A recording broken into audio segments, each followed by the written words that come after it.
In response to OHA's suit, the state of Hawaii focused on the claim that the resolutions did not dictate settlement or other reconciliation with Native Hawaiians, and that the state was authorized to sell the lands from the public land trust.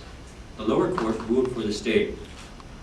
In 2008, on appeal to the Hawaii Supreme Court, the court ruled for OHA and the individual plaintiffs and directed the lower court to issue an injunction prohibiting the sale or transfer of ceded lands until the claims of Native Hawaiians could be resolved.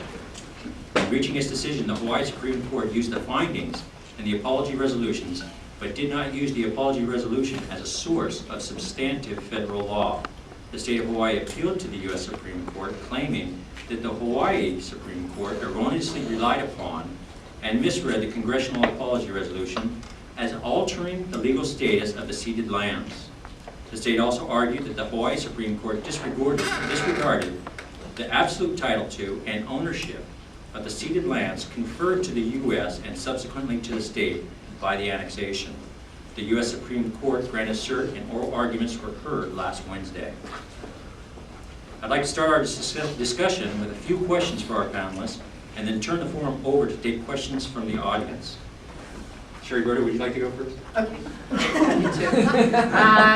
Well, I thought the justices were very well versed in the case and seemed to be, completely up on the decision of the Hawaii Supreme Court and the briefs all the different briefs that were filed in the case.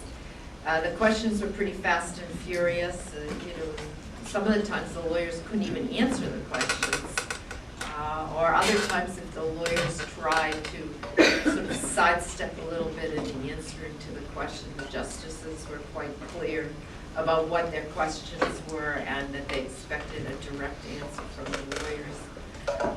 So I thought that it was very interesting because the state only had 20 minutes to argue, and then the Solicitor General argued for 10 minutes. And so basically the state gave up 10 of its minutes. Of course, they wanted to do that because to have the United States of America to come in on your side, that's a weighty, very weighty party to come in to support your position. And we were concerned about that because we were trying to keep the focus very narrow and keep it on the apology resolution and stay away from the Admissions Act and the Newlands resolution. So we were concerned about the Solicitor General coming in, but I didn't think that the Solicitor General had much of a chance in 10 minutes to get to too much of their argument, and really they practically didn't. I thought it was hard for the Solicitor General to even make a point in the 10 minutes. I'm just an outsider here. I'm not representing any party, so I can probably be a little more candid than the other panelists. I agree with Sherry. The justices were very well prepared. They certainly have put in a lot of time getting ready for the arguments. As far as how hot the panel was, it's the first time I've ever actually watched an oral argument before the United States Supreme Court. And what I gathered from it, in this case at least, was that the justices seem to be putting as much effort in testing the limits of argument as they did in trying to persuade their colleagues on the bench to join in with their position. So there was a lot of posturing that was going on during the arguments. At one point I saw Alito exchanging glances with Scalia, and after he had made a point. There was one interesting portion of the arguments where Mark Bennett Justice Scalia was trying to help him with his absolute title argument, and he actually missed the question, and Justice Breyer then all of a sudden jumped in to try to change the question, and Scalia cut Justice Breyer off and said, "Hey, wait a minute, I haven't made my point here." And he goes, did you understand my question? He started speaking very loudly at Mark Bennett, and he finally caught on to it, I guess, after, and he made his point, and that kind of ended Mark Bennett's presentation, but it was nice to see Mark Bennett get slapped around the courtroom a little bit. Yep.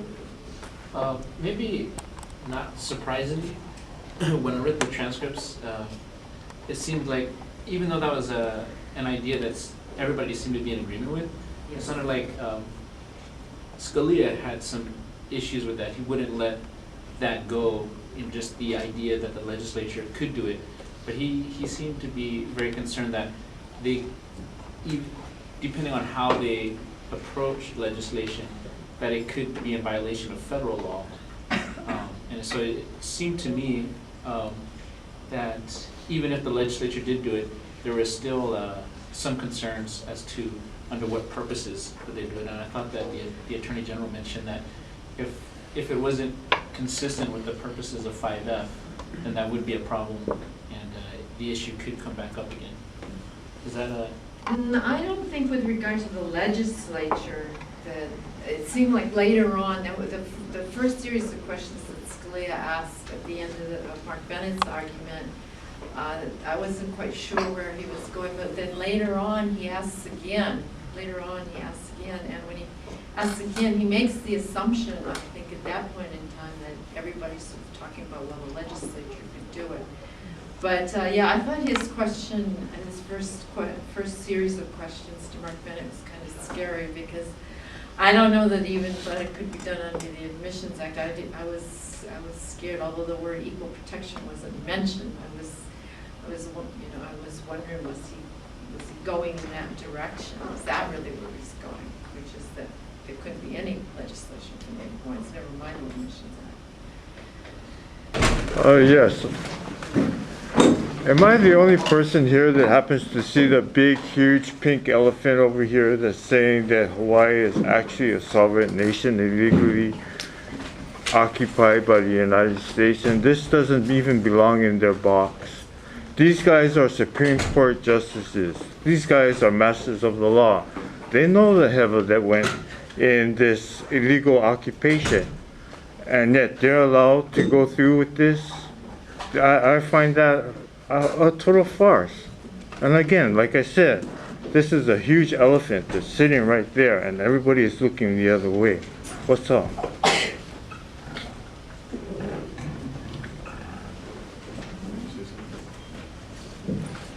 Well, as I stated earlier, I mean, there obviously were certain things that were stated by Congress in 1993 in the apology resolution, and I was hoping that that would have been asserted a little more than it was by Cannon during our arguments, as far as, you know, what it's a fact-finding of Congress. They themselves are stating that the overthrow is illegal, that they violate international law. And it seemed that, you know, as Sherry discussed earlier, it was more of a strategic position that they took to focus more on the procedural issues and stuff like Mark Bennett failing to properly phrase the question and failing to include federal statutes in a cert petition and that sort of thing.